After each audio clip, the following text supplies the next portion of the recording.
kind of good, I guess, because the Sixers won and they had some help, but the rest of the night really not so good, actually. It didn't go the way that I wanted it to. No. Yeah. You didn't want the Flyers season to pretty much come to an end yesterday. You didn't want the Phillies to get shut out and waste the third straight Zach Wheeler start out of his 3 this season. The Phillies, honestly, I'm going to tell you, is so far off my emotional radar because it's the big, it's 11 games compared to the end of another team's season. But I was hoping some things. I stayed up to watch the end of Hawks Heat. I love that for to you. make sure, wondering were the Sixers going to get a break, because I'm hearing a lot of bad stuff in town.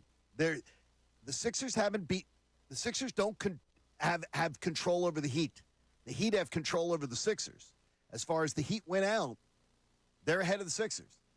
And I think a lot of people aren't getting that. Right. And last night would have been a perfect – they went to double overtime. Yeah, and then the Hawks lose it. Well, the Hawks hawked. Yeah. And now we got to hope for the Mavericks tonight. Right. It's the only hope.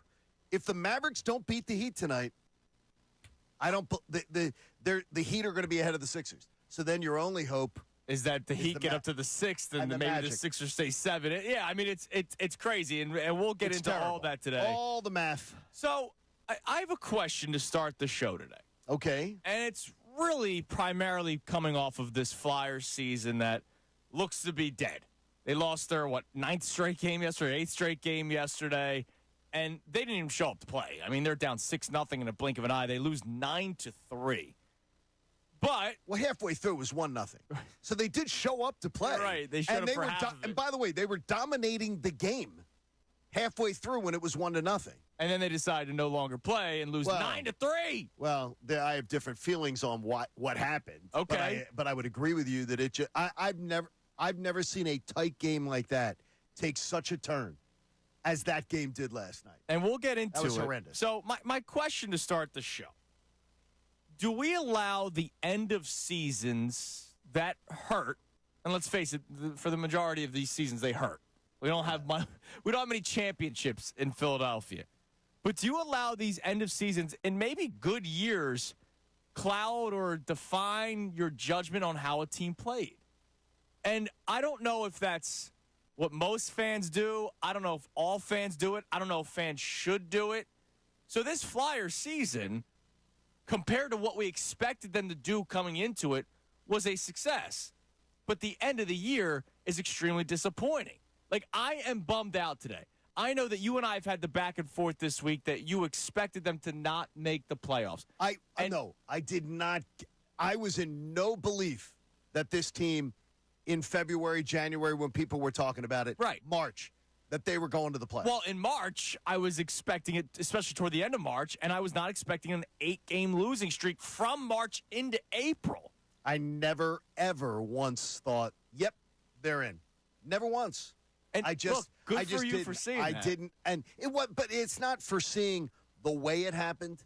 I don't think anybody foresaw 8 straight losses. But I know, I can hear a fan talk about the Flyers, and I can hear them talk for 15, 20 seconds, and I can tell whether they've paid attention, right? They understand the situation or not.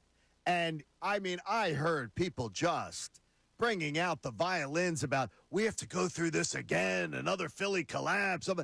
It tells me again, but John, they don't understand. John, that's not fair. Why is it not fair? I'm bummed out that I had to go through it again. I'm bummed out. All right, but don't do the whole, man, people are saying that to go through another collapse. They went through a collapse. 8 straight losses is a collapse. It's nothing like the collapses we've talked about. The Phillies losing in NLCS. It's nothing like the Eagles collapse. No, of course it's not that's what I'm saying, but it is a collapse. So it shouldn't affect you in any way close to it. I am pissed because of the amount of time I invested in the Flyers. I love hockey, love the sport, and I invested a ton in it. And with my heart. That pisses me off.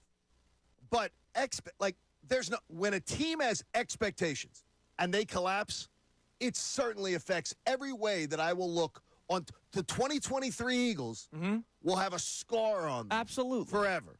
The 2023-24 Flyers will absolutely not. Will not. Dude, but just in any because they're way. not on the same level playing field, we are living in the moment. Like, I'm in the moment right now of the Flyers collapse. So maybe 2 months from now, 3 months from now, when I'm watching the Stanley Cup Finals, and I never thought the Flyers were going to be in the Stanley Cup Finals, let alone the second round of the playoffs. Let alone playoffs. I'm not going to be. 2 weeks ago, I was feeling hopeful. I got you. 2 weeks ago, they weren't losing 8 straight games. 2 weeks They were ago, not. they went through their gauntlet, and we were on the show. This is week 4 of the show. We were talking about, wow, they got through the gauntlet with more points than we expected them to. 6 out of 14. And then they lose shocked. 8 straight. So forgive me for, even though I did not have expectations this season, for living through a collapse. That pisses me off or bums me out or whatever adjective you want to use. I don't understand where you're going with this because you're saying forgive me. I'm pissed too. But I'm also understanding of the situation that you set yourself up for this. This isn't like the Eagles. Okay. This isn't like the Phillies. Let me say it to you. Go ahead. This isn't like a Phillies team coming home for game 6 and 7 in the NLCS against a clearly inferior club and gagging it away, a trip to the World Series. This isn't like the Phillies being up 2-1 in the World Series with 2 games at home and a chance to close it out at home, getting no hit and then falling apart. This isn't like the Eagles last year, starting out 10-1 and falling completely apart. This team should never have even in any way engaged you to say, man, I think they're really good. This roster was not, there wasn't one. So I had to go back and look last night because it was so ugly. And Sixers are at halftime.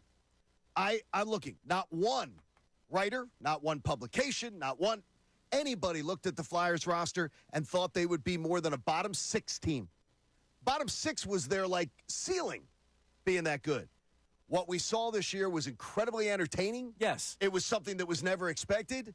But to me, I can't get to the angst and I'm pissed because I was so excited to see it I wanted to see playoff hockey again.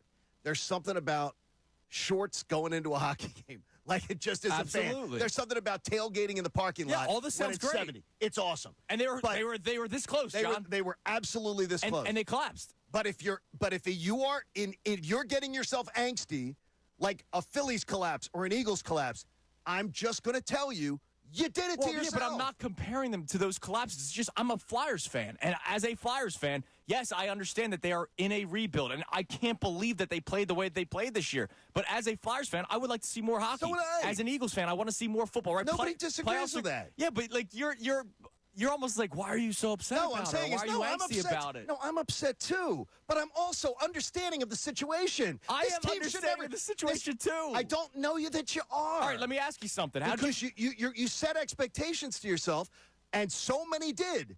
This team's in the playoffs. This team's in the playoffs. You never should have had that because they played so far over their head at some point. And I thought it all along. I did not think it would be 8 or whatever it is down the stretch. They'd have 2 points in 9 games. Never saw that coming. How it would happen. But I did see the eventual running out of gas happening. I thought, hey, man, this is going to be really exciting. I thought it would go to the last game. I thought they were going to have to win and get in the last game.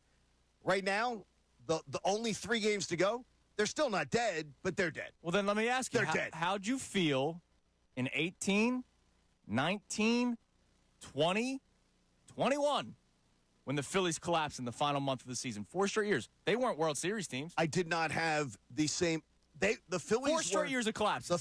Absolutely off. I did not like the Gabe Kapler years at all. Hated them. So I didn't like Gabe Kapler and his whole approach. But you like Torts. So I didn't. So it's different because you like Torts? No, I just said that Phillies team should have had considerably more expectations on it. Considerably more.